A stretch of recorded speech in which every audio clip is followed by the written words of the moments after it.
In the pitch-black hours just before dawn on January 17, 1991, the desert sky over the Arabian Peninsula seemed eerily calm, too calm. The world held its breath as a massive military campaign, months in the making, was about to be unleashed. For weeks, tensions had simmered. The air felt electric, heavy with anticipation, and the weight of history in the making. And then, breaking the silence with a sudden fury, the sky came alive with the thunder of jet engines, the streak of afterburners, and the distant rumble of explosions echoing across the sand. Operation Desert Storm had begun. It was not just another military operation. This was the most technologically advanced air war the world had ever seen. The objective was clear, direct, and uncompromising. Remove Saddam Hussein's forces from Kuwait, crush Iraq's war-making capabilities, and send a signal to the world that aggression would not go unpunished. The scale of the operation was staggering. Over 900,000 troops from 35 nations had converged on the Persian Gulf under the leadership of U.S. General Norman Schwarzkopf. It was a coalition of unmatched military might, unified in purpose and armed with the most sophisticated weapons of the modern era. Months before that fateful night, Iraq had invaded Kuwait on August 2, 1990. Saddam Hussein's bold move sent shockwaves through the region and the global oil market. In response, U.S. President George H.W. Bush had assembled a vast coalition, launching Operation Desert Shield as a defensive buildup. But Desert Shield was never meant to remain static. It was the staging ground, the waiting room before the storm. Diplomacy was exhausted. Deadlines passed. Warnings were ignored. And so the transition to Operation Desert Storm was not just expected. It was inevitable. Coalition planners had spent months poring over intelligence data, surveillance imagery, and aerial reconnaissance. They had mapped every radar site, every airfield, every bridge and bunker in Iraq. What followed would be a symphony of destruction, orchestrated with military precision and aimed at paralyzing Saddam's ability to wage war. The war plan, developed under the leadership of U.S. Air Force Lieutenant General Chuck Horner, relied on an overwhelming air assault to soften enemy defenses, decapitate command structures, and ensure that the coming ground offensive, when it arrived, would be swift and decisive. The first phase of the air campaign was called Instant Thunder. It wasn't just about bombs and missiles. It was a campaign rooted in strategy, designed to systematically dismantle Iraq's infrastructure and break its will to fight. In the early minutes of January 17th, specially outfitted F-117 Nighthawks stealth fighters slipped undetected into Baghdad's heavily defended airspace. These aircraft were invisible to enemy radar, and they carried laser-guided bombs aimed at key command and control centers in the Iraqi capital. Their mission was to blind Saddam Hussein before he even knew what was happening. At the same time, Tomahawk cruise missiles, launched from U.S. Navy warships in the Persian Gulf, arced through the sky, flying low and fast, hugging the terrain as they homed in on targets deep within Iraqi territory. They struck with pinpoint precision. Communication centers, air defense hubs, and critical infrastructure fell in a matter of minutes. The skies above Iraq were transformed into a theater of advanced warfare, the likes of which had never been witnessed. Behind them came waves of coalition aircraft, F-15 Eagles, F-16 Fighting Falcons, British Tornadoes, Saudi F-5s, French Jaguars, and more. They bombarded radar installations, SAM sites, and airfields, crippling Iraq's capacity to retaliate. Electronic warfare aircraft like the EF-111A Ravens jammed Iraqi communications and radar systems, leaving the defenders disoriented and overwhelmed. The opening strikes were so fast, so well coordinated, that many Iraqi military units were caught completely off guard, unable to mount any effective response. But it wasn't just about hitting military targets. Psychological warfare played a key role. Leaflets were dropped warning Iraqi troops to surrender. Radio transmissions blared messages of doom to Republican Guard units. Saddam's regime, so confident in its anti-aircraft defenses and propaganda-fueled might, had not anticipated the sheer ferocity of what came that morning. While the missiles and bombs rained down, AWACS, Airborne Warning and Control System, aircraft directed the battle like air traffic controllers of war. Aerial refueling tankers orbited overhead, extending the reach of strike aircraft and keeping them on station.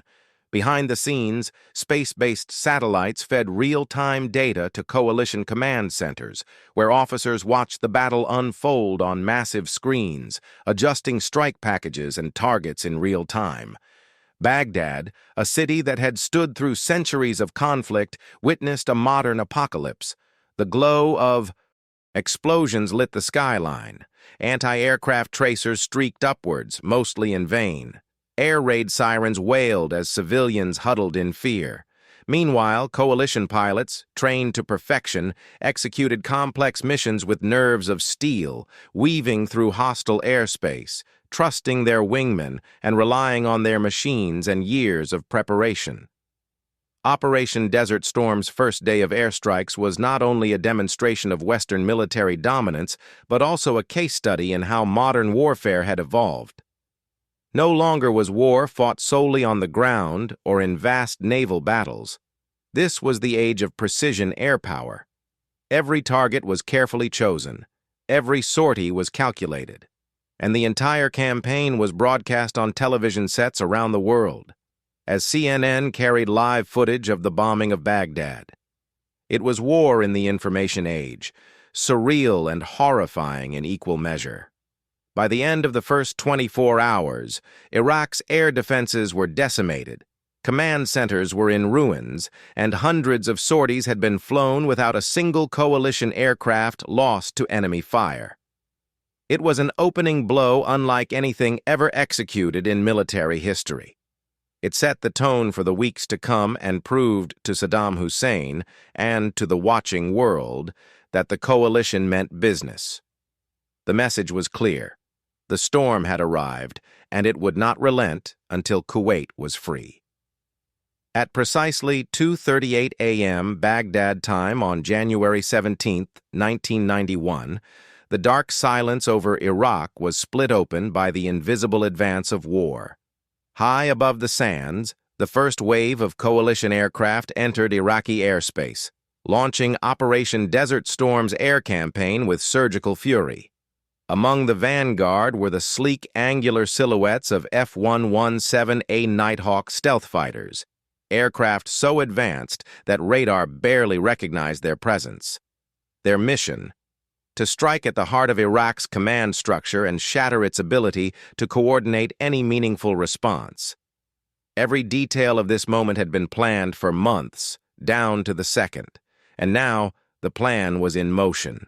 The F-117s, nicknamed Black Jets, were a marvel of Cold War-era engineering, virtually invisible to radar. They carried laser-guided bombs aimed with frightening accuracy. That night, each Nighthawk was assigned a specific target in Baghdad: key government buildings, strategic communication hubs, air defense command centers, and intelligence posts. As they sliced silently over the desert, guided by satellite navigation and mission data fed into their onboard computers, the pilots inside these futuristic aircraft remained calm, focused, and deadly. Their targets were deep within the Iraqi capital, a city now lit only by the glow of street lamps and the occasional vehicle on the move. But that quiet was deceptive. Beneath the surface of Baghdad was a vast and intricate network of military command and control. If the coalition was to dominate the skies, it needed to cut off the head of the snake first. And so, without warning, bombs began falling. They struck with surgical precision. Windows shattered, antennae collapsed, communication signals died. Entire sections of the Iraqi Air Command went dark in the span of minutes. Saddam Hussein's regime, long reliant on a centralized Soviet-style command system, had just been decapitated. But the F-117s were not acting alone. Almost simultaneously, hundreds of miles away in the Persian Gulf, U.S. Navy warships unleashed a barrage of Tomahawk cruise missiles.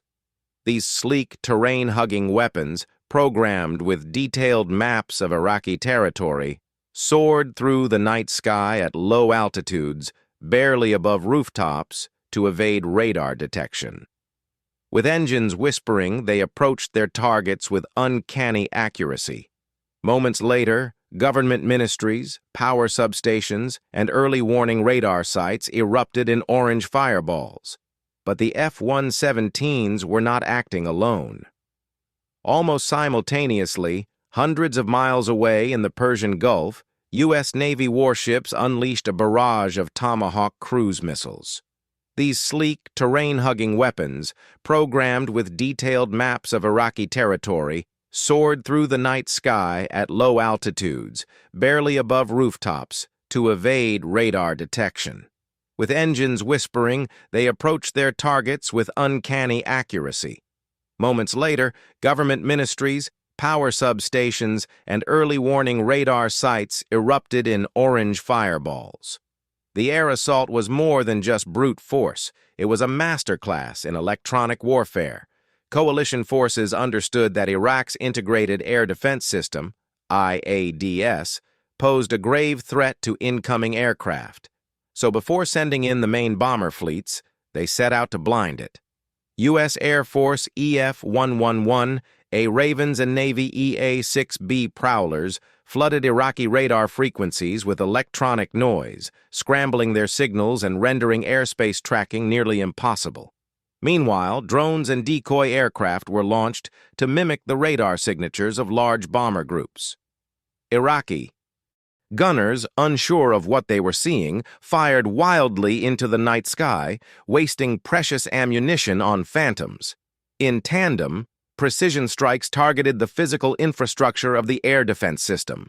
Coalition aircraft hit radar installations, surface-to-air missile, SAM batteries, and anti-aircraft artillery positions with stunning. As the dark skies above Iraq were torn open by the thunder of coalition aircraft, a silent war unfolded, one that would determine the fate of every pilot flying into hostile airspace.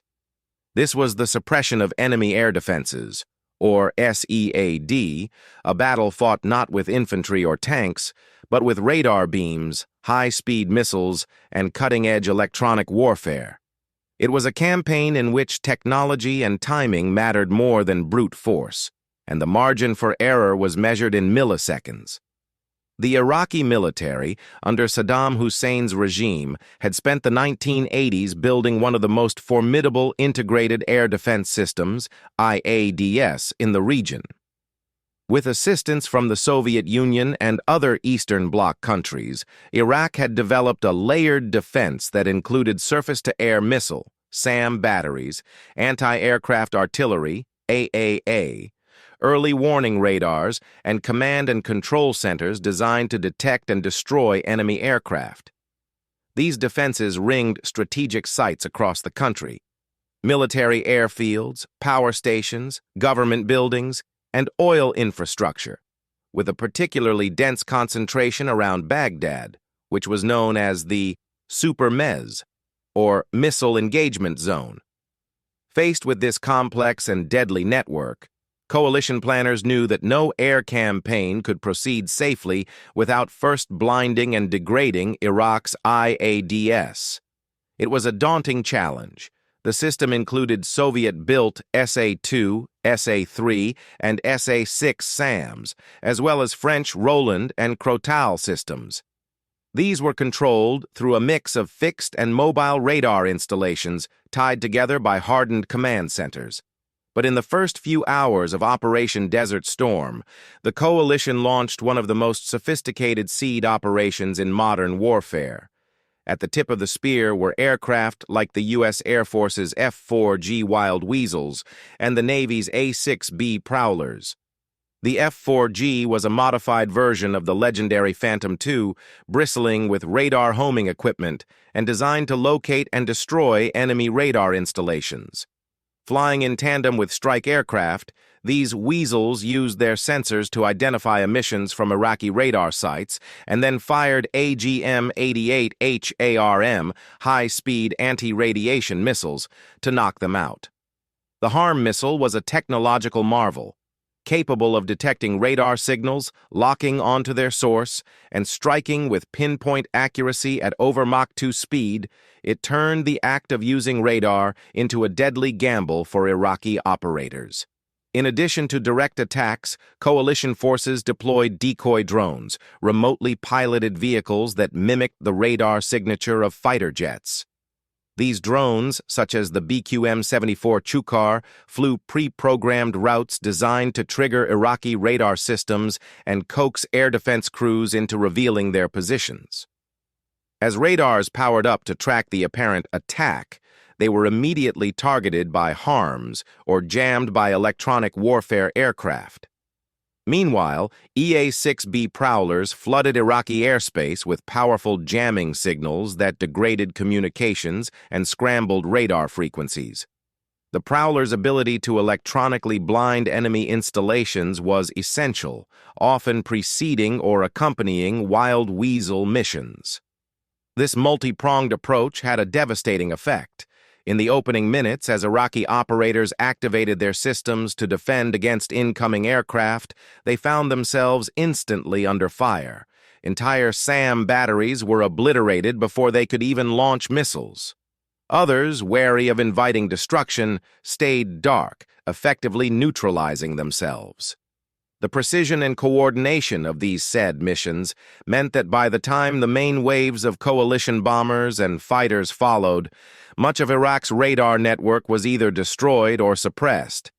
The impact was not just tactical, it was psychological. Iraqi commanders were suddenly operating in an information vacuum, unable to track incoming threats or communicate clearly across units. The skies above Baghdad, once protected by dense SAM coverage, became a corridor for coalition aircraft to strike with impunity. Pilots, though still facing some AAA and residual missile fire, reported that resistance was far lighter than anticipated. This effectiveness came at a cost, however. SEAD crews flew some of the most dangerous missions of the war. Unlike bombers that dropped ordnance from 30,000 feet, wild weasels had to fly low, fast, and close to enemy positions to detect radar emissions and engage targets. Theirs was a job that required not just skill, but raw courage. Stories from the front lines tell of pilots who had just seconds to respond to radar locks, launching HARMs even as enemy missiles streaked toward them. Some aircraft were damaged, a few were lost, but the success rate was undeniable. One famous example involved an F-4G crew flying deep into western Iraq, tasked with disabling a radar site guarding an oil refinery targeted for destruction. As the pilot skimmed the desert floor, his radar warning receiver lit up. An SA-6 had locked on. Within moments, the navigator launched a HARM missile, guiding it toward the source. The Iraqi radar went silent, and moments later, coalition bombers streaked overhead, leveling the refinery with minimal resistance.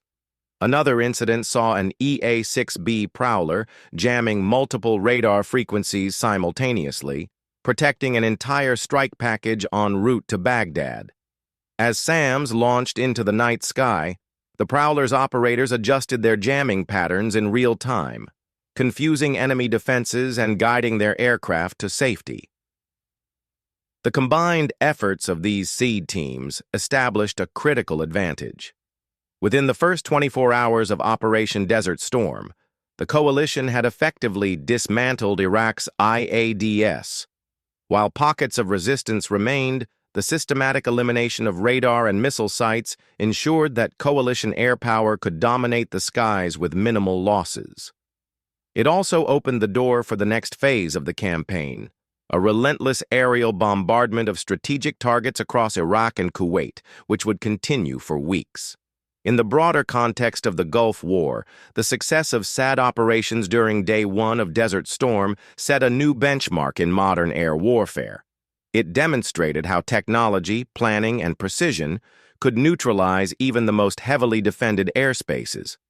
More importantly, it saved countless lives, both among coalition air crews and, indirectly, among civilians, spared the chaos of a prolonged and more destructive campaign.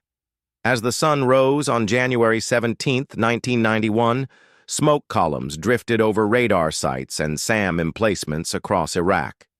The defenders had been outwitted, outgunned, and overwhelmed. And in that moment, the skies belonged to the coalition.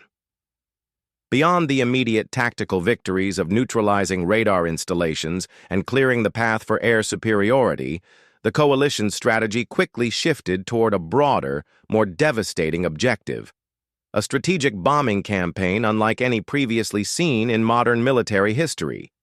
The architects of Operation Desert Storm understood that to compel Iraq's withdrawal from Kuwait and to weaken its ability to ever threaten its neighbors again, they had to target the very infrastructure that sustained its military apparatus. Strategic bombing had been a part of air warfare doctrine since the days of World War II, but Desert Storm showcased a revolution in how it was executed.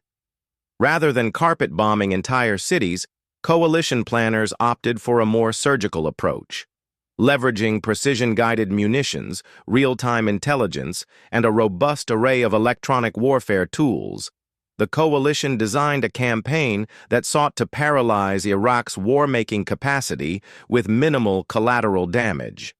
The targets were not only chosen for their military value, but also for the role they played in Saddam Hussein's control over his country and his army. High on the list were airfields, vital nodes in Iraq's ability to respond to the aerial onslaught. Coalition aircraft relentlessly bombed runways, aircraft shelters, fuel storage facilities, and control towers. These attacks rendered much of the Iraqi Air Force ineffective, forcing many of its pilots to flee to neighboring Iran rather than face certain destruction. Others were caught on the ground, their aircraft destroyed in hardened shelters that proved inadequate against the penetrating power of bunker-buster munitions. Missile launch sites, particularly those capable of firing Scud missiles, were another priority. These mobile platforms posed a psychological and strategic threat, especially after Iraq began launching Scuds at Israel and Saudi Arabia in a bid to fracture the coalition. To counter them, coalition forces launched Scud hunts, aerial missions involving AWACS surveillance, J-STARS ground radar, and strike aircraft patrolling suspected launch zones. Though the mobile nature of the launchers made them elusive, these efforts hampered Iraq's ability to effectively utilize its missile arsenal. Supply depots and logistical centers were systematically destroyed. The goal was not just to deny frontline troops their supplies, but to collapse the entire chain of logistics that supported Iraqi operations. Coalition aircraft struck truck convoys, fuel tankers, railways, and bridges with ruthless efficiency. Ammunition depots erupted in massive explosions visible from miles away, and fuel depots were reduced to smoking craters. Deprived of resupply, Iraqi forces in Kuwait began to face shortages in everything from food and fuel to ammunition. Communication hubs, radio towers, command bunkers, and telephone exchanges were also prime targets.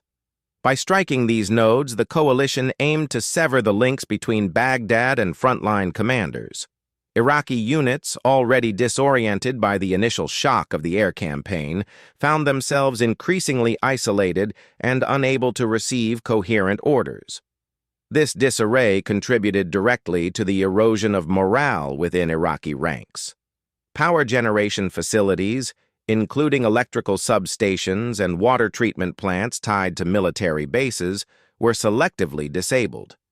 The intent wasn't to punish civilians, but to deny the Iraqi military the energy infrastructure needed to sustain operations. Advanced munitions, including carbon filament bombs, were used to short-circuit power grids without permanently destroying them, showcasing the coalition's preference for reversible damage when possible. What set this campaign apart from previous wars was its unprecedented scale and tempo. Over 100,000 sorties were flown during the 6-week air campaign. That translated to nearly 2,500 missions per day at its peak, an extraordinary level of sustained pressure. Aircraft from 12 nations operated with seamless coordination, launching from bases across the Arabian Peninsula and from aircraft carriers in the Persian Gulf and Red Sea.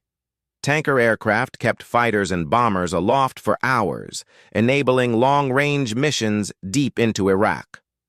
The coalition also made extensive use of precision-guided munitions, marking a turning point in aerial warfare. Laser-guided bombs, GPS-aided bombs, and cruise missiles enabled coalition pilots to hit targets with a degree of accuracy previously unattainable. In Baghdad, one of the most heavily defended cities in the world at the time, smart bombs slipped between buildings to strike specific offices and command centers while leaving neighboring structures intact. This precision minimized civilian casualties and allowed the coalition to maintain international support even as the scale of destruction grew. Satellite imagery, reconnaissance drones, and signal intercepts fed a constant stream of data into centralized planning hubs. The air war became an exercise in data-driven precision, with real-time adjustments ensuring that targets were never static and every strike counted. Targets were reviewed daily, and new priorities were developed based on evolving battlefield conditions. When a key bridge was destroyed, traffic patterns were monitored to identify choke points for future strikes. If an airbase was crippled, attention shifted to nearby repair yards and fuel convoys. The psychological impact of the bombing campaign was enormous. Iraqi civilians and soldiers alike experienced an unrelenting sense of vulnerability. Explosions rocked cities day and night, and the eerie howl of incoming cruise missiles became a familiar sound in Baghdad. For many Iraqi troops stationed in Kuwait, the sense of isolation was complete. They received no reinforcements, no supplies, and no orders, only the distant rumble of jets and the ever-present fear of air attack. Internationally, the coalition's conduct of the air war drew a mixture of awe and scrutiny. Military observers marveled at the coordination and effectiveness of the strikes, while human rights groups monitored civilian impact closely. By and large, the coalition's adherence to rules of engagement and focus on military infrastructure won broad praise, especially given the scope of the campaign. Ultimately, the strategic bombing campaign achieved its goals. By the time the ground phase of Operation Desert Storm began in late February, Iraq's military infrastructure had been gutted. Its command and control was in disarray, its troops demoralized and undersupplied, and its ability to mount a coordinated defense severely compromised. The air campaign had not only softened the battlefield, it had fundamentally changed the nature of warfare, showcasing the power of air supremacy in the age of precision-guided weapons and real-time intelligence. The lessons learned from this campaign would echo through military academies and war colleges for decades. Desert Storm's strategic bombing campaign was not just a demonstration of power, it was a blueprint for how wars of the future would be fought and won from the skies.